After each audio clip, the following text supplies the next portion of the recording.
বিশ্ব আজ শুধু পানির অভাবের সমস্যায় সীমাবদ্ধ নয়, এটি ক্রমশ একটি নতুন বিপর্যয়ের দিকে এগিয়ে চলেছে। গ্লোবাল ওয়াটার ব্যাংক্রাপসি বা পানির দেউলিয়াত্ব এর মানে শুধু অল্প সময়ের জন্য পানির ঘাটতি নয়, বরং বহু অঞ্চলে পানি স্থায়ীভাবে ক্ষয়প্রাপ্ত হচ্ছে এবং আগের অবস্থায় ফিরে আসার সম্ভাবনাও ক্রমেই কমে যাচ্ছে। জাতিসংঘের সাম্প্রতিক গবেষণা প্রতিবেদনে এই সতর্কবার্তা দেওয়া হয়েছে।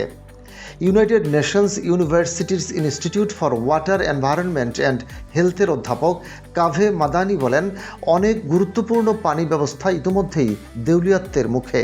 পুরো ব্যবস্থার ধসে পড়ার সময় ঠিক কেউ বলতে পারবে না। এটি অত্যন্ত জরুরি পরিস্থিতি।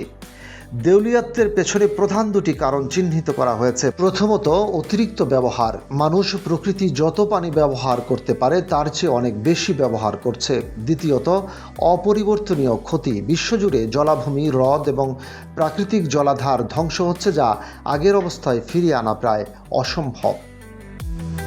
তথ্য অনুযায়ী 1990 সালের পর বিশ্বের অর্ধেকের বেশি বড় হ্রদের পানি কমে গেছে, আর 1970 সালের পর প্রায় 35% জলাভূমি হারিয়েছে।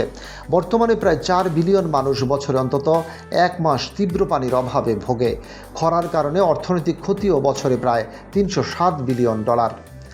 জাতিসংঘ জানাচ্ছে, বিশ্বের 75% মানুষ এমন দেশে বসবাস করছে যেখানে পানি অনিরাপদ বা মারাত্মকভাবে অনিরাপদ। প্রায় 200 কোটি মানুষ ভূগর্ভস্থ পানির স্তর কমার কারণে ভূমি সংকটের মুখোমুখি। হিমবাহ গলে পানি মজুদ কমছে, আবার কোথাও চরম খরা বা অতিবৃষ্টির মতো আবহাওয়ার দোলাচল বেড়েছে। জাকার্তা, ম্যানিলা, লাগোস ও কাবুলের মতো শহর পানিতে ডুবে যাওয়ার ঝুঁকিতে রয়েছে। বিশ্বের অর্ধেকের বেশি খাদ্য উৎপাদিত হয় এমন এলাকায় পানির মজুদ কম বা অস্থিতিশীল। এতে খাদ্য নিরাপত্তাও ঝুঁকির মধ্যে।